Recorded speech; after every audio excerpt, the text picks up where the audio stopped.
Now we can start looking at the second line of immunity and see your nonspecific response when a pathogen does get into you. We'll start with the cells. These are the cells of your innate immune system. They respond right away to a pathogen, and they have the same response no matter what the pathogen is. The first cell we'll look at is actually two types. This first picture represents macrophages and neutrophils.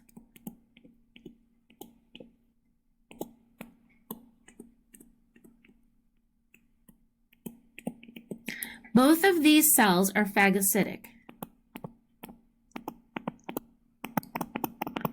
This means that they basically eat the pathogens.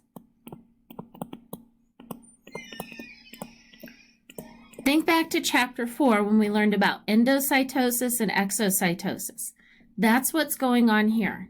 Right here, you can see endocytosis of the pathogen. Then they use enzymes to digest the pathogen.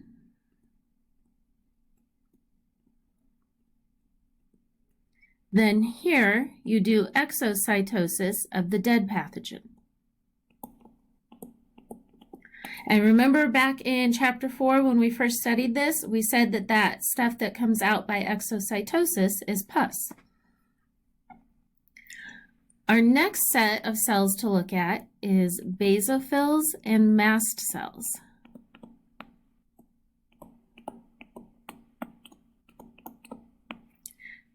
These cells secrete chemicals. So here you can see is your cell. Here are the chemicals that it secretes. And here, notice, is blood vessels. So these cells secrete chemicals that will stimulate blood vessels.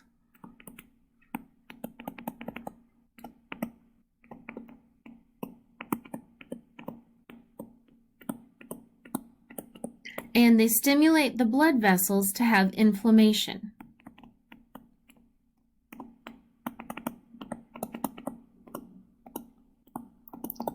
So inflammation is one of our other second-line defenses, and we are going to learn about that soon. These cells are helping to cause inflammation. Next, we have the natural killer cell.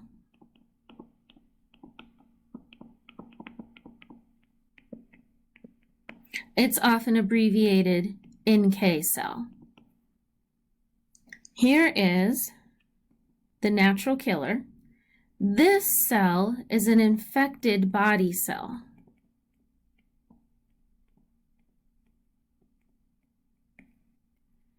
When you have a body cell that becomes infected, you can't save it.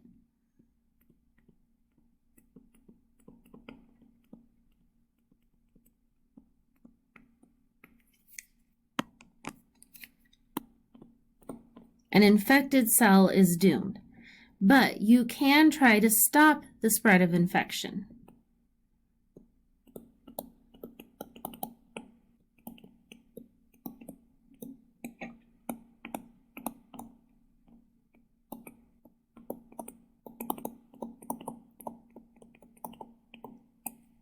So natural killer cells will kill infected body cells. They do so by secreting two chemicals. Here you can see the chemicals that they secrete. These chemicals are perforin and gramzyme.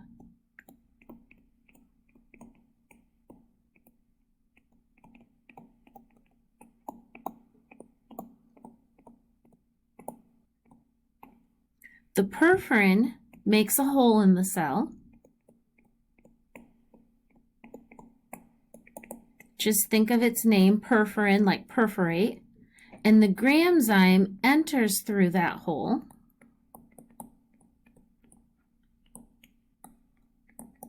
and kills the cell. When the cell dies, it's by a special method called apoptosis. So here you can see a cell that is dead by apoptosis.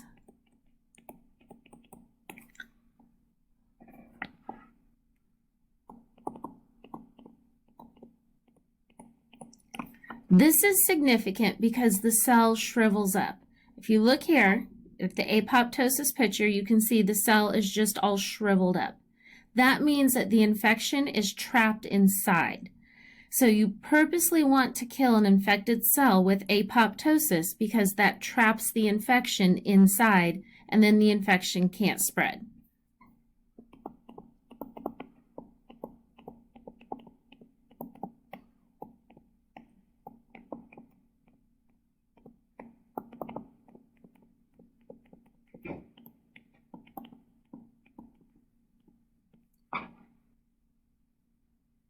Our last cell is the eosinophil. This cell fights parasites. So in the picture, this is a parasite. And eosinophils are what your immune system uses to fight parasites. Now we can move on and look at the next component of your second line, which is chemicals. We're going to look at two different chemicals, interferon and complement. We start off in this picture, this first picture. This is an infected body cell.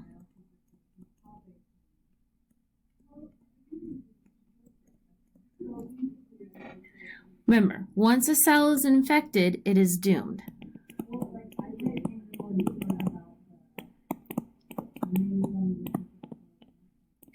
Your goal is to stop the spread of infection.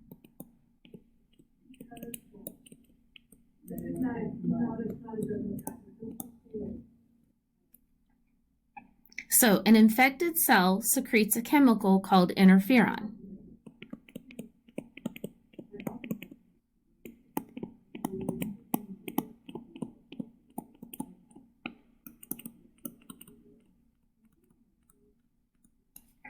Interferon does three things.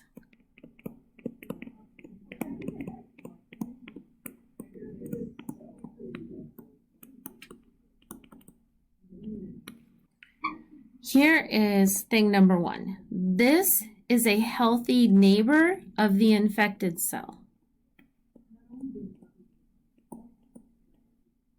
Notice the interferon is going to that healthy neighbor. It warns the neighbor about the infection.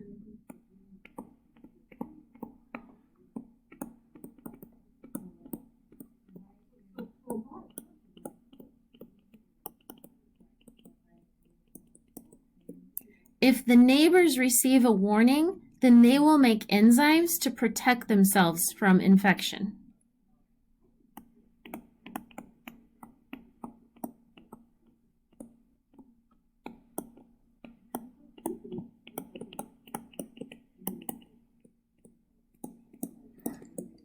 I always think of this like Paul Revere, how he rode through the night yelling, "The British are coming." He warned everyone so they could get ready and protect themselves. That's what interferon is doing. Here is the second thing it does. This, maybe you recognize, is a natural killer cell. And here is the perforin and gramzyme.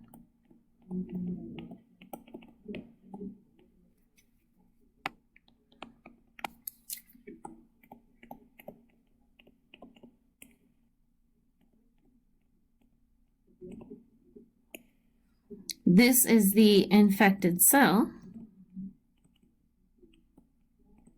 And here is the apoptosis. An infected cell is doomed, and it knows that it's doomed, and it doesn't want the infection to spread to its neighbors. So the interferon will attract a natural killer cell to the infected cell. It then kills it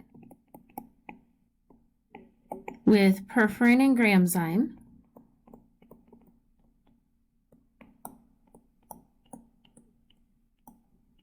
And you get apoptosis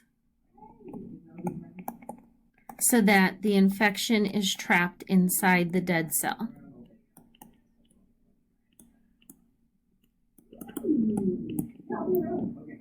The third thing is right here.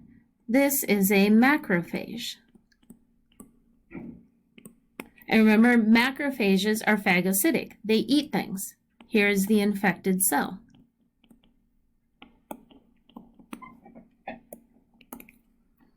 So the third thing interferon does is it will attract a macrophage.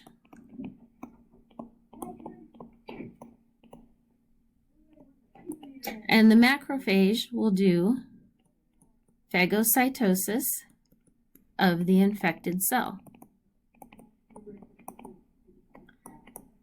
So obviously you can't do both 2 and 3 on the same cell. Either a natural killer cell will kill it or a macrophage will kill it. So the interferon attracts both natural killer cells and macrophages, and it's just a matter of which one gets there first to kill that infected cell. Our next chemical is complement.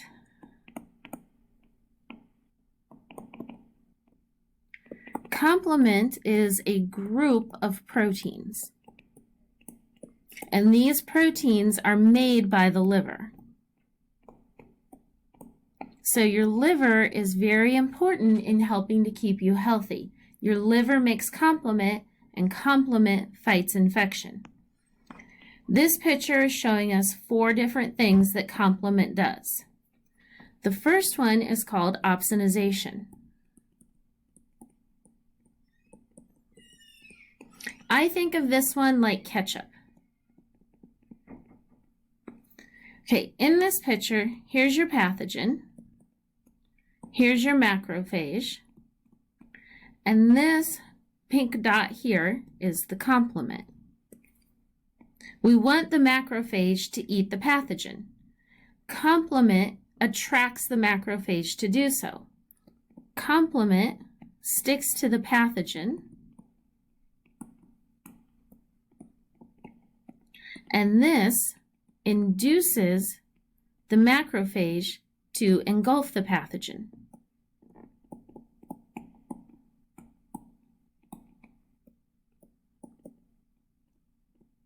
So that's why I think of it like ketchup. When one of my kids was little, he would only eat green beans if they had ketchup. So I would put ketchup on his green beans, the ketchup would stick to the green beans, and then he would eat them.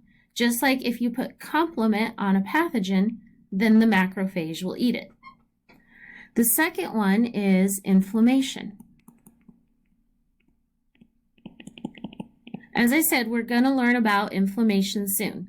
But for now, we're just saying that complement helps to cause inflammation.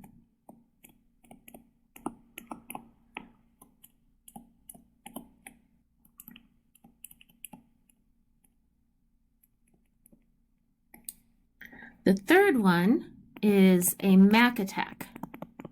I always think of going to McDonald's and getting a Big Mac when I say this one. MAC stands for membrane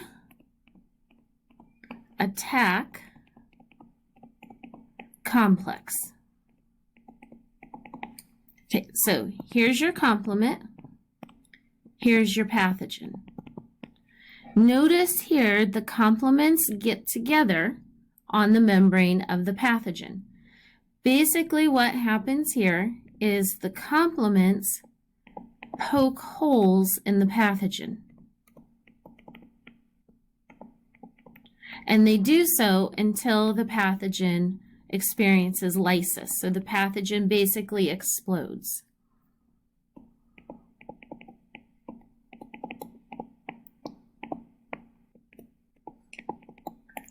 It's kind of like the complements all stab the pathogen to death.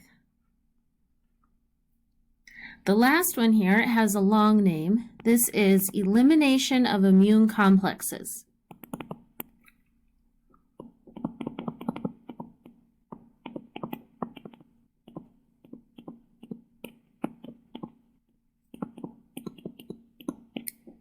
Okay, so let's label the things in the picture.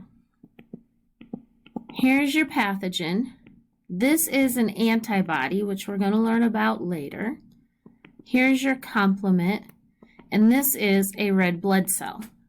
So you get the pathogen, the antibody, the complement, and the red blood cell all linked together. This is where the complement and the antibody work together. So they are a partnership.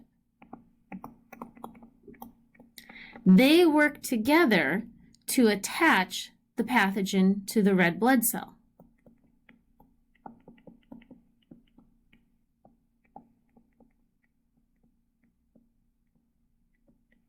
All they're doing is hitchhiking on the red blood cell. I know nowadays people don't really hitchhike anymore. So think of it like Uber, if you will. They're just getting a ride on the red blood cell.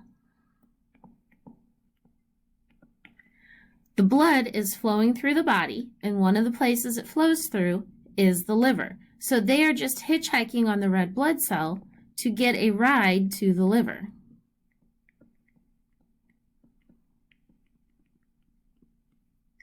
Once they get into the liver, there are macrophages that strip this off and destroy the pathogen, and then the red blood cell continues along its way like nothing happened.